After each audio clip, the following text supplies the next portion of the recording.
हर मा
करे हो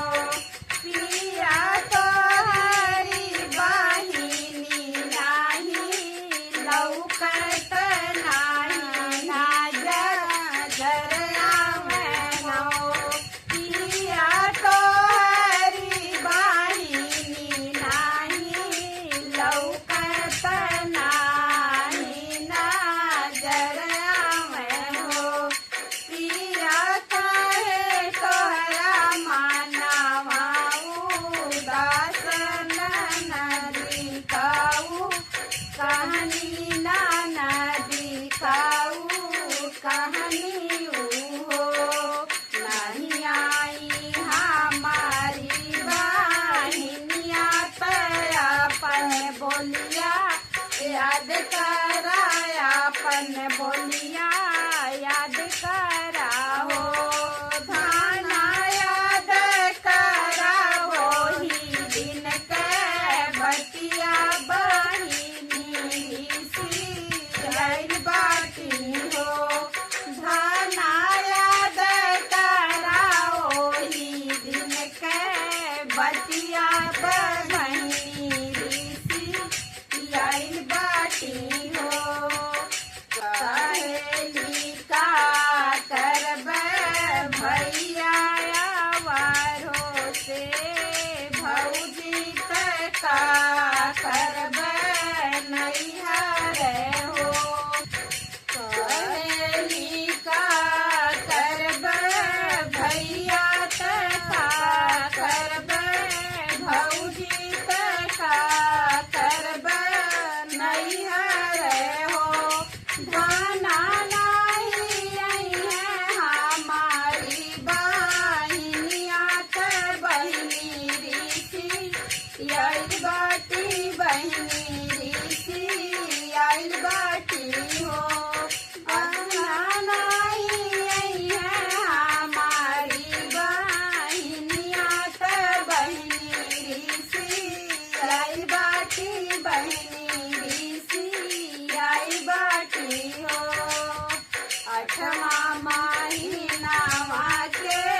बीतत नावा एके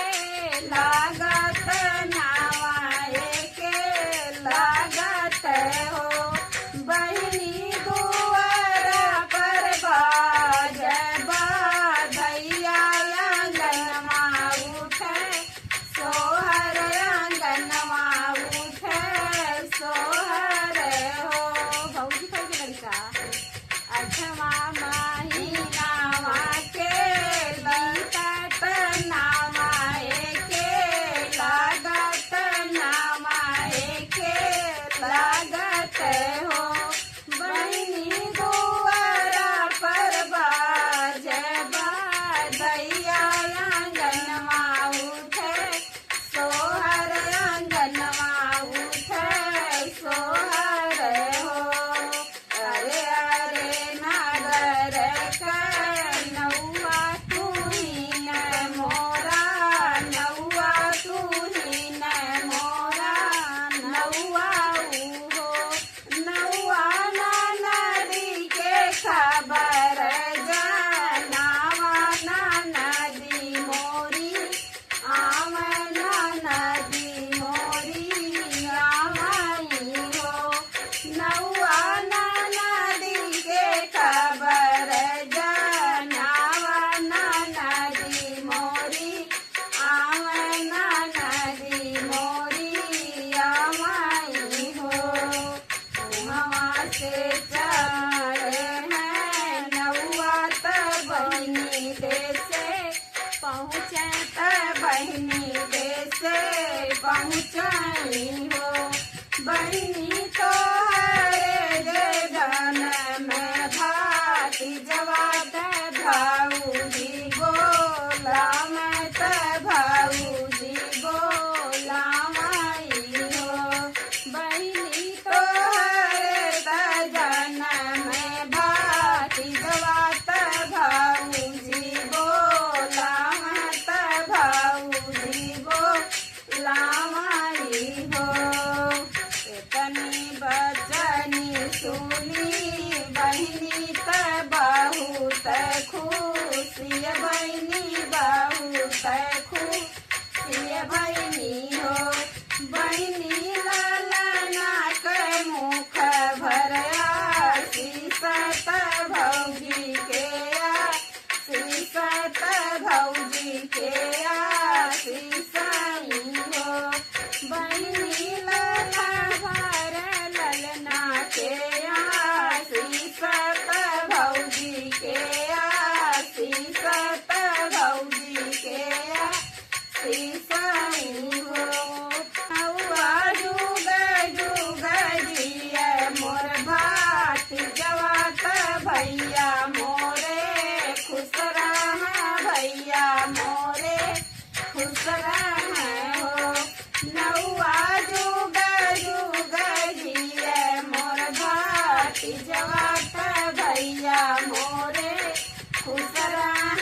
मैया